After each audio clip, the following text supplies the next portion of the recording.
Ter talento é extremamente importante quando você quer trabalhar com qualquer coisa relacionada à arte. Só que eu acho que tem uma coisa que é mais importante, é mais relevante, que, na minha opinião, também é bem subestimada, que é estudar a sua arte. E quando eu falo estudar, eu não tô falando para você ir fazer uma faculdade, fazer um curso, é mais uma questão de praticar conscientemente aquela arte, de se dedicar a entender o que é aquela arte. No caso do audiovisual, isso significa que você vai assistir filmes e séries ativamente, você não vai ser um espectador passivo. Você vai olhar para esses projetos audiovisuais e tentar entender as escolhas que foram feitas, seja em relação a como uma sequência vai se desenrolar, ou como a luz foi colocada, ou como o personagem se desenvolveu. E depois tentar colocar tudo isso na prática. E não precisa ser exatamente no mesmo nível que você viu na televisão ou no cinema. Simplesmente você tentar criar sua própria versão daquilo já é um jeito de você estudar e tentar colocar em prática essas coisas que você tá reparando nos seus estudos. E mesmo que você vá para a faculdade, mesmo que você faça cursos, não significa que você pode parar ali de estudar. Você sempre tem que estar estudando, porque sempre tem coisas novas para aprender e a indústria está sempre mudando. Por exemplo, agora a gente tem a entrada da inteligência artificial e a entrada de projetos verticais, que sim, vertical é exatamente como uma produção horizontal, só que eles têm propostas diferentes, num geral. Então você tem que estudar isso. Você não pode simplesmente entrar nessa indústria dos verticais achando que vai ser exatamente igual. Eu tenho uma vizinha que trabalha na Disney desenvolvendo o design dos personagens.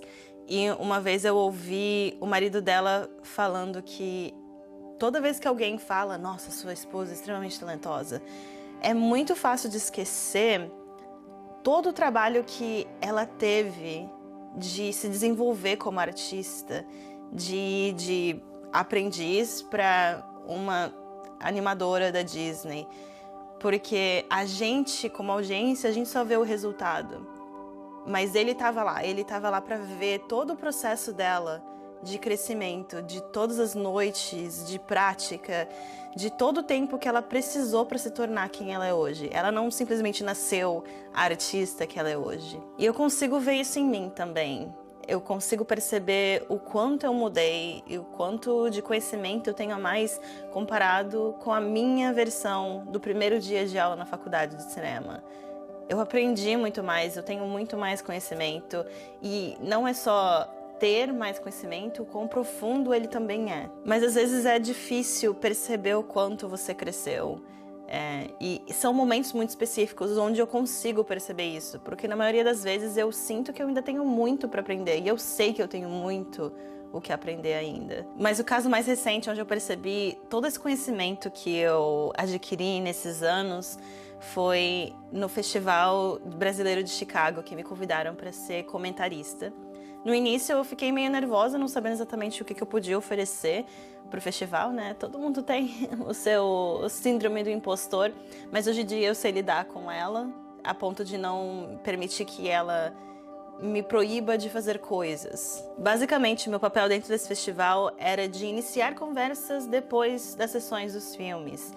A ideia era a gente discutir temáticas, potencialmente como é que o filme foi feito, e para eu conseguir fazer isso direito, eu estudei, eu assisti os filmes com antecedência, procurei sobre os cineastas que fizeram esses filmes, mas o que me fez ter certeza que eu fiz um bom trabalho, que eu tinha mais para oferecer além da pesquisa, foi como a conversa aconteceu. A participação da audiência naquele momento me provou de uma certa maneira que o que eu tinha para oferecer dos meus conhecimentos, dos meus pontos de vistas, fazia sentido e que eu tinha algo para oferecer no geral. E foi um momento meio mágico assim dentro da minha cabeça, que eu percebi o quanto eu evoluí em questão de entender essa arte, interpretar a sétima arte. Anos atrás eu só ia saber dizer se eu tinha gostado ou não de um filme e eu não ia conseguir te dizer o porquê que eu tinha gostado ou não. Mas também isso são fases. No início a gente realmente vai ter um conceito meio amplo do que por que a gente gosta de algo ou não. Mas com o tempo você vai estudando realmente aquela arte, entendendo como ela funciona, você vai conseguir interpretar como a gente recebe ela. Mas eu também só saí desse lugar de, eu gostei desse filme, eu não gostei muito desse filme, porque eu escolhi estudar. Eu escolhi assistir filmes e séries com intenção. Eu escolhi querer entender o porquê da sétima arte. E cometer erros também faz parte do estudar. Eu cometi erros, eu cometo erros e eu sei que eu vou continuar cometendo erros. Porque eu acho que a gente aprende até mais com os erros do que com os acertos. Quando a gente acerta, tá tudo bem. Mas quando a gente erra, é quando aquilo realmente fica na sua cabeça. E tem os erros que a gente nem percebe. São os erros que a gente encontra quando a gente reassiste alguma coisa que a gente fez no passado. Por exemplo, quando eu assisto um projeto hoje em dia, de anos atrás, é como se eu estivesse lendo um diário meu, que a gente fica ali todo envergonhado com aquilo, sabendo, tipo, meu Deus, como é que eu fui capaz de fazer um negócio assim? Às vezes tem o oposto também, que a gente fala, nossa, impressionante, certos momentos ali. Mas normalmente os erros acabam pegando a gente um pouquinho mais, a gente fica se contraindo de vergonha. Mas aquilo era o melhor que eu podia fazer naquele momento. E hoje em dia eu só consigo enxergar esses erros porque eu escolhi desenvolver o meu olhar, eu escolhi me desenvolver como artista. Se eu dependesse só do meu talento, eu provavelmente ainda estaria cometendo os mesmos erros. Então quando alguém falar, fulana é muito talentosa, não chegue imediatamente na conclusão de que aquele talento veio de uma força divina. É muito mais provável que veio de esforço, prática, estudo, erro, repetição. Porque é muito mais fácil você culpar uma força divina, um nascer com esse talento, do que olhar para si e falar, eu sou capaz de fazer isso, eu tenho a capacidade de estudar, ter esforço, de fazer todas essas coisas para chegar no nível de talento que essa pessoa tem. Sim, existem limitações, cada pessoa vai ter o seu tipo de limitação, que vai tornar algumas coisas mais difíceis, mas também não existe um prazo. Você pode fazer as coisas no seu tempo.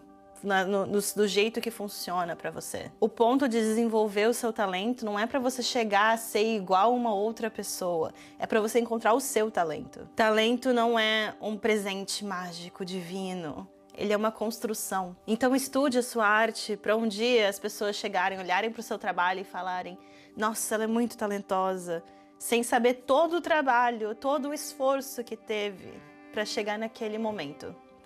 Obrigada por assistir e eu vejo você no próximo vídeo.